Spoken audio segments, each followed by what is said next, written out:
어렸을 때부터 물리학을 좋아했는데 이제 우주의 본질을 표현하는데 말이라는 언어가 아닌 수식으로 표현하는 게 저는 그게 되게 좋았거든요.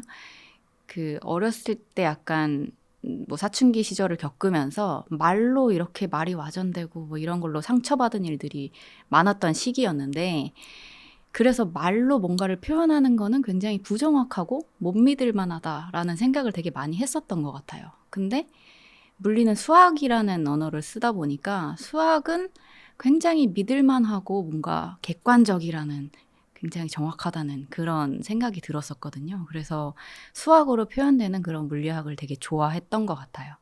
지금도 그런 이유 때문에 물리학을 좋아합니다. 물리학 그 대학교 전공을 하던 중이었는데 양자역학이라는 수업을 들을 때였거든요. 근데 양자역학이 굉장히 난해하고 어려워서 교수님도 설명하기 되게 어려워하시는 거예요. 그래서 교수님이 설명을 하시다가 갑자기 영상 하나를 틀어주셨어요. 지금 제목이 The Elegant Universe라는 브라이언 그린이 나와서 이제 촉근 이론에 대해서 설명을 하는 그런 파트의 부분이었는데 영상이 너무 잘 만들고 너무 고퀄리티여서 제가 그때 굉장히 충격을 받았습니다. 첫 번째는 아니 교수님 전공 수업에서 교수님도 설명하기 어려운 그런 이야기들을 어떻게 방송으로 만들었지? 저걸 만든 사람들은 도대체 뭐 하는 사람들일까라는 충격과 두 번째는 그때 전공생이었으니까 전공생도 이해하기 어려운 수준의 내용이었는데 그런 컨텐츠를 전 국민이 보는 그런 공영방송에서 방송을 하는구나.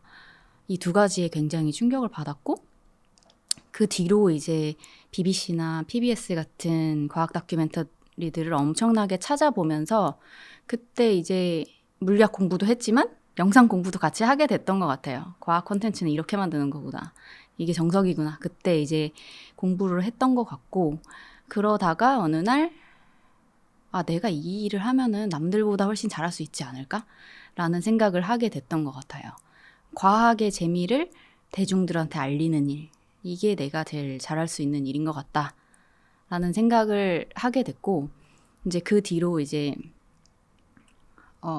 그 PBS의 그 과학 부서가 따로 있거든요. 이제 그 부서에 있는 부장 인터뷰 같은 거를 이제 찾아봤었는데, 그때 부장님이 본인을 소개할 때 자기는 과학의 영역에서 재밌는 이야기를 찾는 다큐멘터리스트다. 이렇게 표현을 하는데 그게 너무 멋있는 거예요. 그래서 저런 사람이 돼야겠다라고 생각을 했고 요새는 이제 저를 설명할 때 종종 써먹고는 합니다.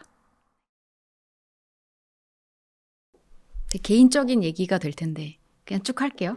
네. 제가 작년에 이제 안식년이었거든요. 작년 이제 13년 차에 안식년을 쓴 건데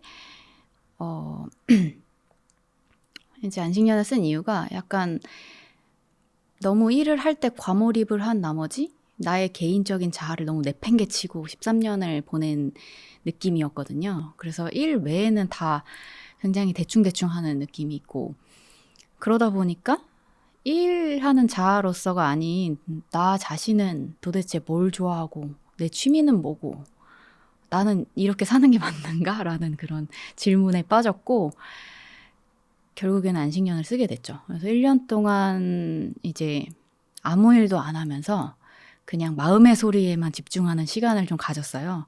그래서 요가도 하고 명상도 하면서 그냥 내 자신에게만 집중하는 시간을 갖고 있었거든요. 이렇게 한 6개월을 지내고 있었는데 이제 아이브 매거진에서 연락을 받게 된 거예요. 그래서 웬만한 그런 다른 매체들의 섭외나 인터뷰는 제가 안식년 중에는 다 이제 저 안식년 중이다 이러고 거절하는 편이었는데 아이브 매거진만 유독 다른 인상을 받았어요.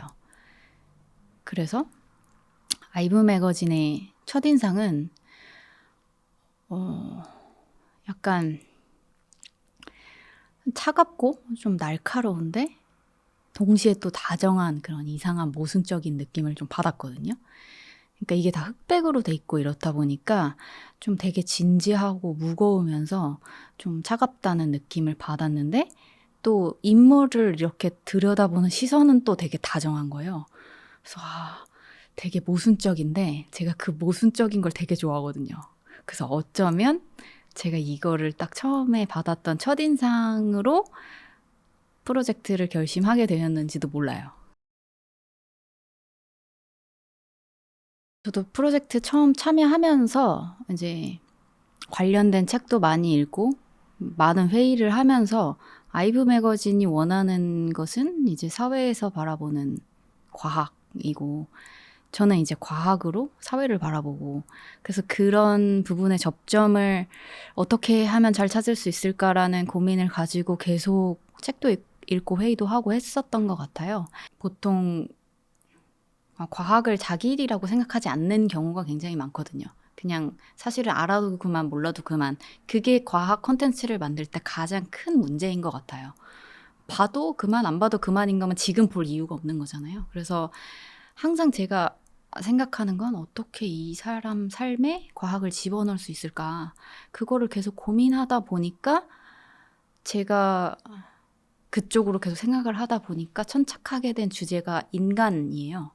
인간과 계속 연결을 시키면 인간에 대한 탐구는 곧 자기에 대한 문제이기 때문에 이거는 관심을 안 가질 수가 없겠다라는 생각을 하게 됐어요. 그래서 역시나 인간다움에 대해서 이야기할 수밖에 없구나라는 생각을 했고 인간다운 과학이라는 말을 전 처음 써보거든요. 근데 그렇게 명명을 하고 나니까 그것을 이렇게 해석할 수 있을 것 같아요.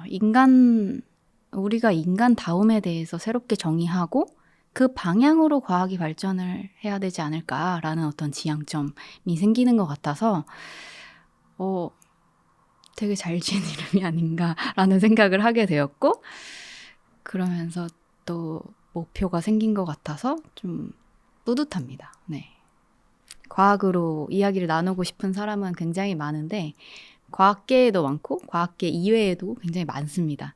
근데 요번 프로젝트를 진행하면서 제가 이제 처음으로 생각했던 것은 과학을 하시면서도 과학을 좀 떨어뜨려 놓고 객관적으로 볼 수 있는 분들과 이야기를 나누고 싶다라는 생각을 했어요. 그래서 이번 프로젝트는 제가 인터뷰를 되게 많은 사람들을 해오고 했지만 굉장히 좀 특별한 작업이고요. 그래서 좀 잘해내고 싶은 마음이 있습니다. 그래서 늘 하던 일이지만 굉장히 좀 긴장을 갖고 하고 있고요. 좀 좋은 긴장감입니다. 그래서 새로운 분들을 만나서 최선을 다해서 인터뷰를 해보도록 하겠습니다.